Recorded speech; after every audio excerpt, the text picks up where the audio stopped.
ঢাকা নিজ স্বার্থেই সংখ্যালঘুদের নিরাপত্তার ব্যবস্থা নেবে বলে ভারতের পার্লামেন্টকে জানিয়েছেন দেশটির পররাষ্ট্রমন্ত্রী এস জয়শঙ্কর। বলেন, ভারত আশা করে বাংলাদেশের নতুন সরকার পারস্পরিক স্বার্থ রক্ষায় দিল্লির সঙ্গে বন্ধুত্বপূর্ণ সম্পর্কে আগ্রহী হবে।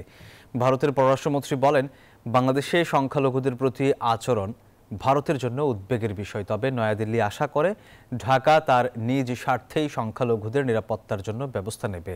শুক্রবার লোকসভায় প্রশ্নোত্তরকালে জয়শঙ্কর এমন মন্তব্য করেন।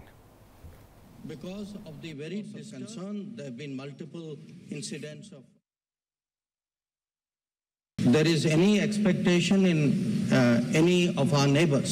প্রতিবেশী দেশে আমাদের গুরুত্বপূর্ণ উন্নয়ন প্রকল্প রয়েছে এবং বাংলাদেশের ক্ষেত্রেও তাই। আমরা আমাদের উদ্বেগের বিষয় তাদের দৃষ্টি আকর্ষণ করেছি। সম্প্রতি ভারতের পররাষ্ট্র সচিব ঢাকা সফর করেছেন, তার বৈঠকে এই বিষয়টি উঠে এসেছে এবং এটি আমাদের প্রত্যাশা বাংলাদেশ তার নিজের স্বার্থে সংখ্যালঘুদের সুরক্ষার জন্য পদক্ষেপ নেবে।